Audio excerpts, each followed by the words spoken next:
right, folks. Have a nice one. Behind your dreams.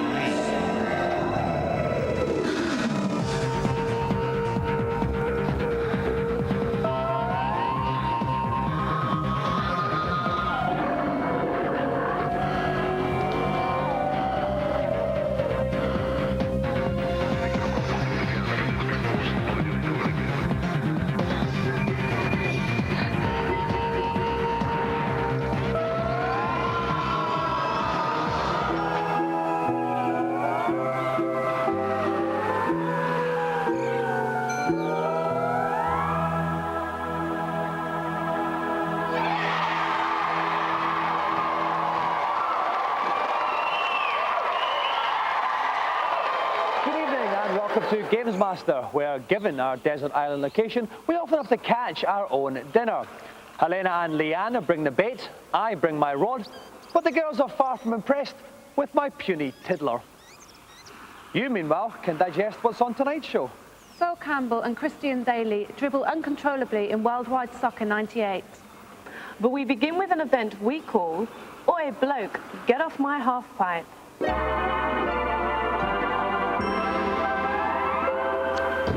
Speaking as a large, floating head, I've never found skateboarding much to my taste. But even I can appreciate the grungy thrills of the arcade title Top Skater. Stripping aboard a real skateboard interface, players can execute a huge variety of tricks and moves that make real skateboarding seem tame in comparison. Points are awarded for each trick, which are graded A, B, C, and so on. In addition, combos can be constructed by performing a number of tricks in quick succession. Each of my 3 contestants has 1 minute to earn as many trick points as possible. Right then, let's hit the half-pipe. So please welcome our 3 talented yet abysmally dressed contestants, Ryad Dunn, H. Naito and Akai Inui.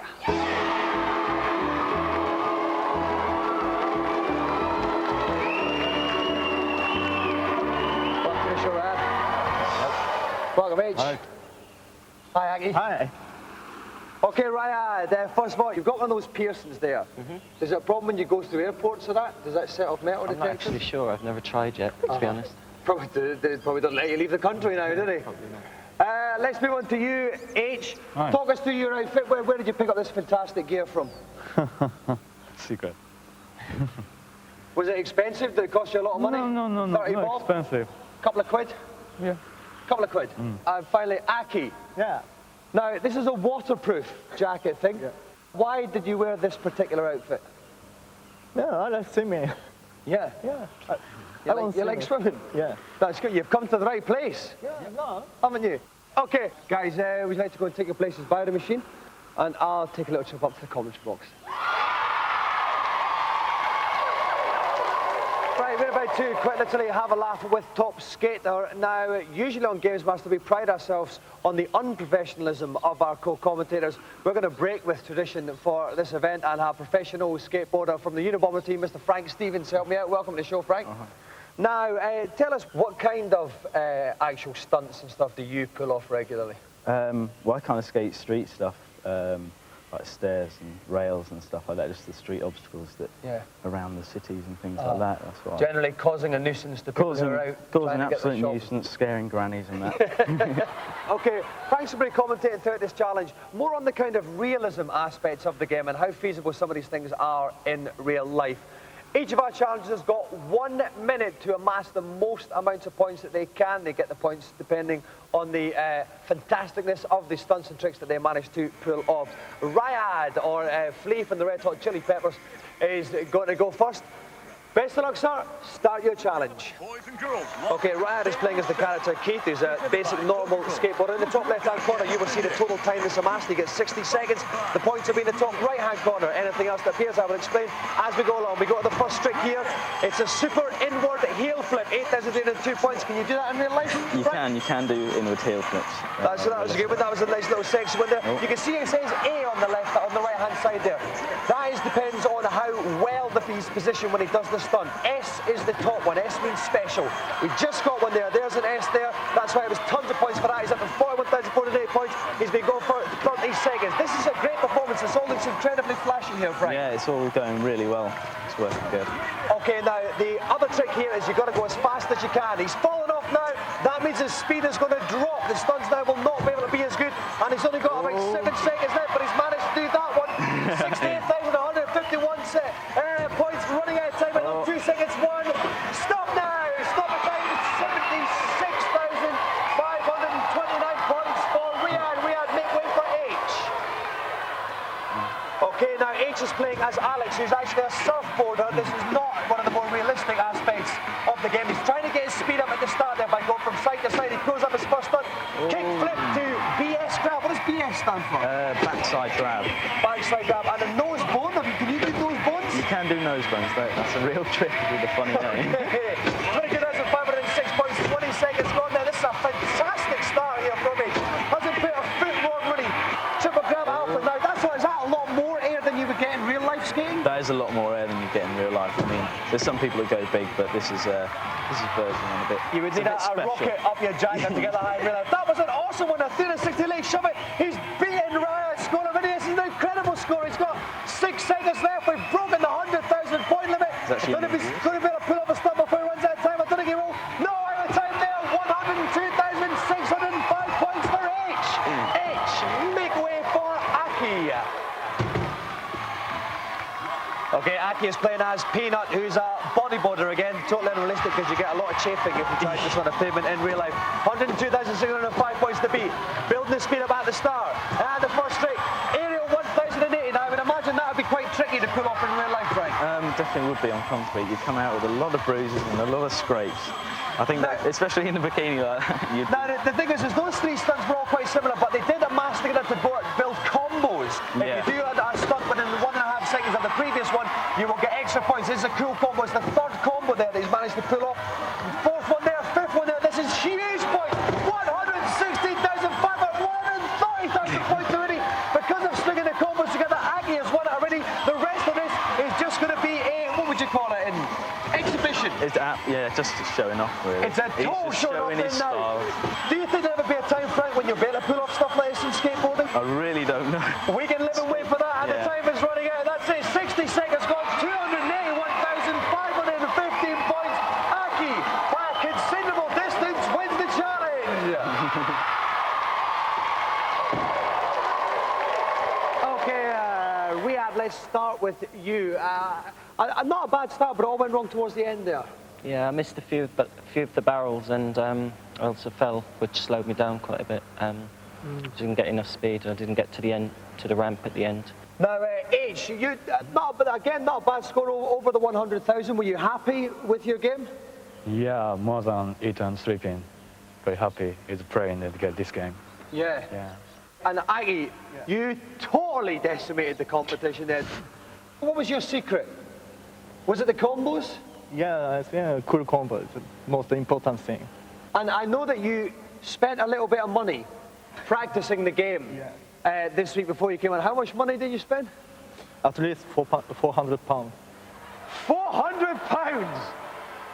Money well spent, because Aggie is the winner of the special top skater GamesMaster Golden Joystick.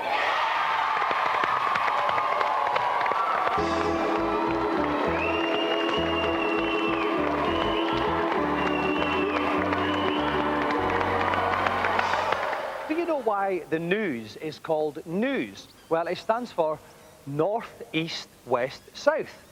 Our news stands for what's happening in video games.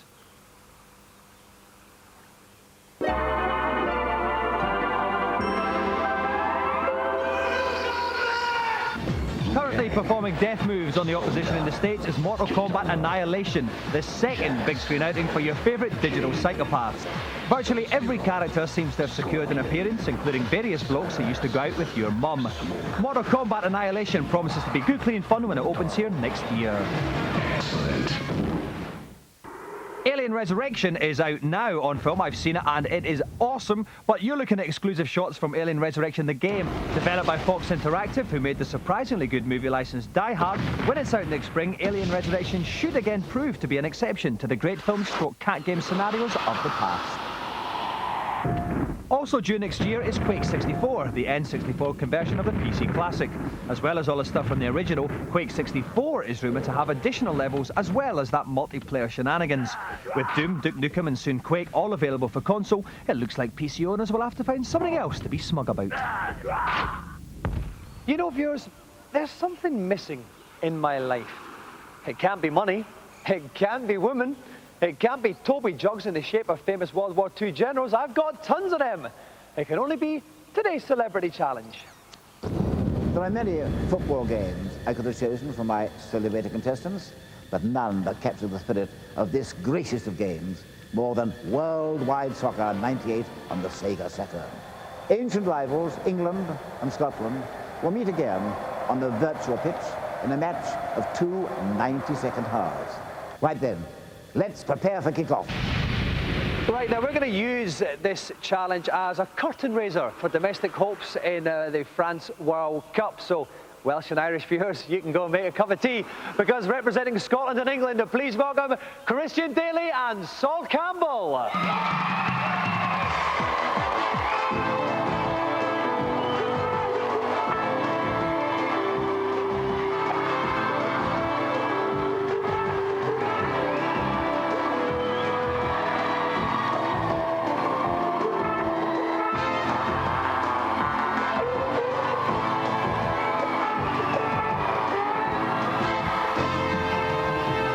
Welcome to the show, Sol. Hi, how you doing? Welcome, Christian. Hi there. All right. Dominik. Okay, guys, now, obviously, both of you are looking forward to France in the World Cup. What's the best and worst things that you think there'll be about France, Sol? I think the best thing will be me playing in, actually playing in the World Cup. And I think the worst thing could happen is losing in the final. Yeah. No, that won't be that bad. That won't be that bad at all. Christian, what about you? What are you looking forward to about France? Same as so, really, just being there. It's a massive thrill just to be involved in something like the World Cup. And, hopefully we can play England and hopefully we can beat them this time. Oh, it will happen. I am absolutely convinced. Well, luckily, as an impartial presenter of the show, I have no bias in the result of this titanic struggle between Scotland, yes, and England pants. We will find out the result and much more after this break.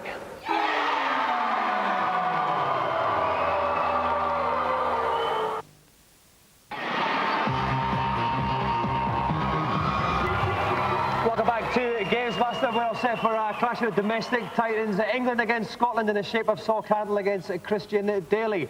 At this point, I'd now like to welcome back one of our friends from last year's. He's been dabbling with motor cars, but now he's back where he belongs, beside me in the commentary box, Mr. Jim Rosenthal. Welcome back, Jim. Welcome back, indeed. Back on a desert island where I belong, then. Well, Jim, you know what I thought was strange was that 1 minute there you were on GamesMaster doing the commentary. The next thing, you're signed up for a massive deal doing the Formula 1. Do you think they saw you on GamesMaster? It was all on the back of my appearance with you. That was it? I thought if I could handle you, I could handle anything.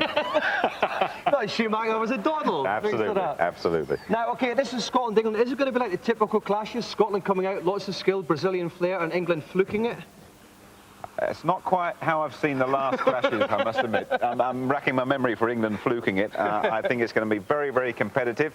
I think it's going to be tight. Okay, what we're going to do is we're going to play 2 1.5-minute halves here. We are, not surprisingly, Christian is going to play as Scotland, Sol is going to play as England. The best of luck, guys. Let's go to kick-off.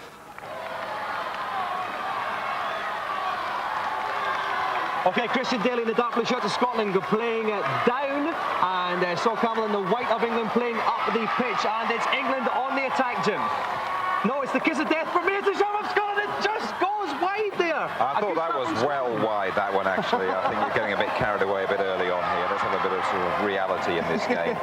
England looking very composed at the moment, and Sol Campbell looking for a run from his front men as Scotland hack it desperately forward. You say looking for a run from his front men, I say hoofing it up.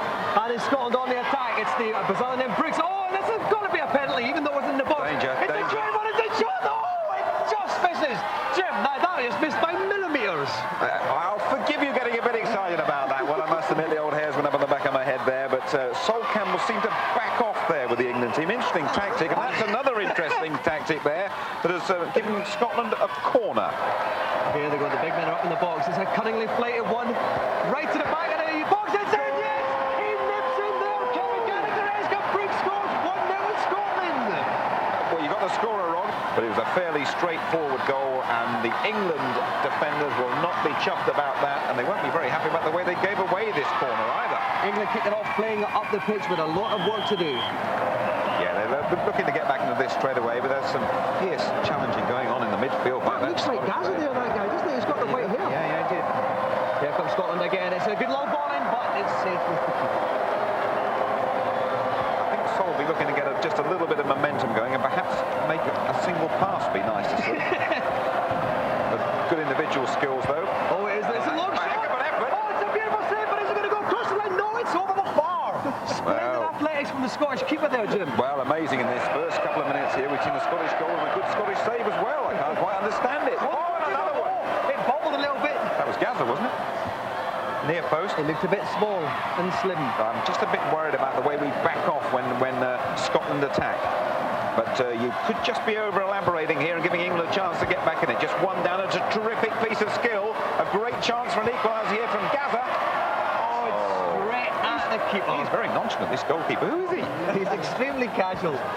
It's another desperately long shot from England. I think they're clutching at straws now, Jim, as we approach half-time. The keeper's had a great game, and but England, I'm glad to see we're attacking. It's a defensive error, though, and England might be through as the referee looks at his watch. He thinks the shot's a splendid save from the Scottish keeper there. It's a corner to England. He's kept you in it, and we've got an equalising chance just before half-time. It's hit it up there. We've got enough numbers in there. The goalkeeper in the right place again. Can you believe it? Safest hands in soccer. Once again, the referee looks at his watch, blows the whistle. It's half-time. It's Scotland 1, England 0. Now, Jim, what will you be hoping to see from England in the second half? I'd like to see a bit more passing. I'd like to see the defence actually making challenges a bit higher up the pitch. And I'd like to see that Scottish goalkeeper off the pitch. That would help England. I would just like to see generally a repeat of the first half. Okay, let's go to the second half now. Scotland down the blue, playing up the pitch with Christian Dailly, Sol Campbell in England, playing in the white, playing down the pitch. Well, Dominik, I think England will be well pleased by the way they finished the first half. Craig Brown checking the name of the Scotland goalkeeper because he's had a tremendous game so far. And from where I'm sitting, he's really kept Scotland in it. He's checking to make sure that he is actually Scottish. And here they come again to the attack. Oh, how did he miss that, Jim? The goalie committed himself. Wide open goal. This England defence, and they keep backing off. Sol Campbell has got to make those tackles higher up the pitch. It's another open goal.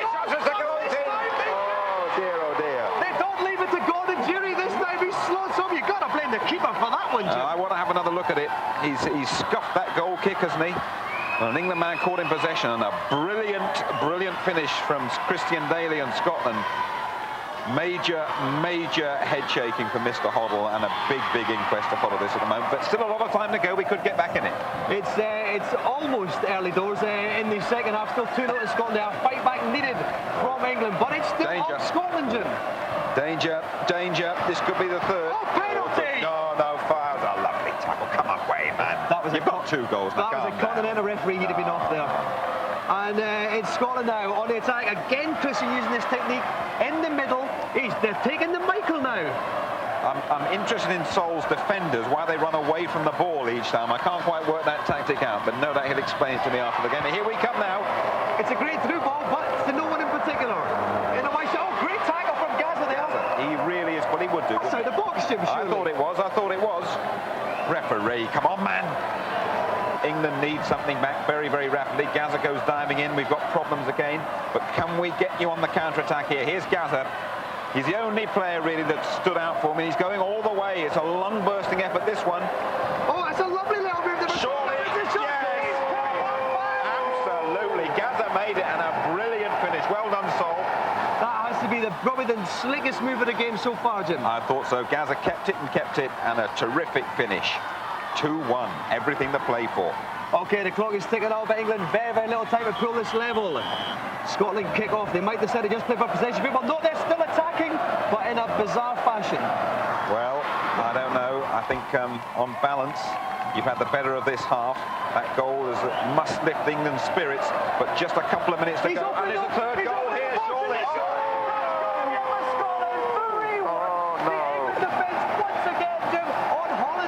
Sol Campbell, a man who defended so valiantly for England in Rome, seems to have left a few of his defensive qualities in Rome.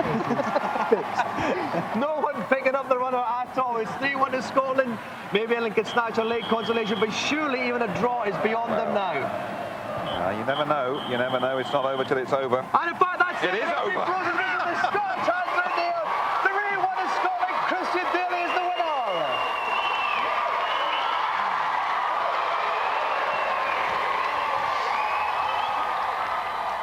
Okay, I know my opinions on how that match went, but I'll leave it to the expert. Jim, how did you see it? Well, first of all, we are on Fantasy Island, aren't we? So it couldn't happen in real life. But I don't think that we or Sol or England, whichever way you want to put it, ever really recovered from that first goal when the corner came out of nowhere and Scotland took the advantage. But at least England did get the best goal of the game. Yes, no, it was. It was a fantastic move for your goal, wasn't it, actually, Sol? Yeah, it was right in the corner, but, you know, the defensive work wasn't too good, you know, basic errors.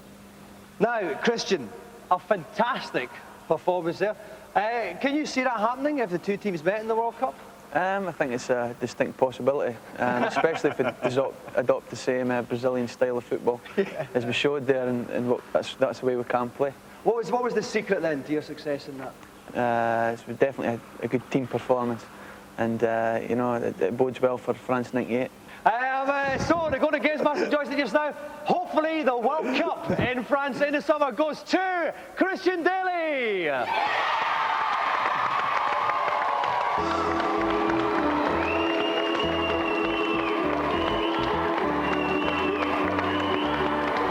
Those Spice Girls, what are they like? They are everywhere.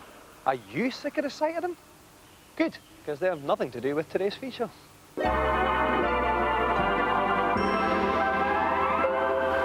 Following our report last week on the software on show at Nintendo Space World Expo in Tokyo, today we take a look at the hardware side of things, specifically the first public showing of the N64's Double D add-on. The Double D is a writable disk drive that opens the way to far bigger games than can be squeezed on a card. Several titles are in development. They should allow you to customize things like racetracks, characters and detailed game settings. For now though, Nintendo are pushing the DD for the kind of interactive activity normally associated with PCs. Titles like Talent Maker, Polygon Maker and Picture Maker allow you to fool around with all sorts of sophisticated graphics tools. By capturing picture and sound through a specially modified card, you can indulge your artistic bent to the full. Make virtual characters with your own features mapped onto them and look really, really cool, like this guy. Talent Maker. Yeah, whatever you say, mate. You can create advanced 3D models, draw badly, animate pointlessly, and generally fritter away your time in a manner which you'll bitterly regret on your deathbed. But the biggest seller for the new DD is likely to be the Pocket Monster series, which I love because I've got a big Pocket Monster myself. They're a kind of Tamagotchi for Game Boys in which you breed monsters and fight your mates via a link cable. It's sold 8 million copies in Japan to date, and Pocket Monster Stadium on the DD accesses the Game Boy Pocket Monsters via the N64 controller to unleash a whole new world of Pocket Monster hijinks. With rival monsters loaded in the DD, your favourite critters can then settle their scores in fully rendered 64-bit style.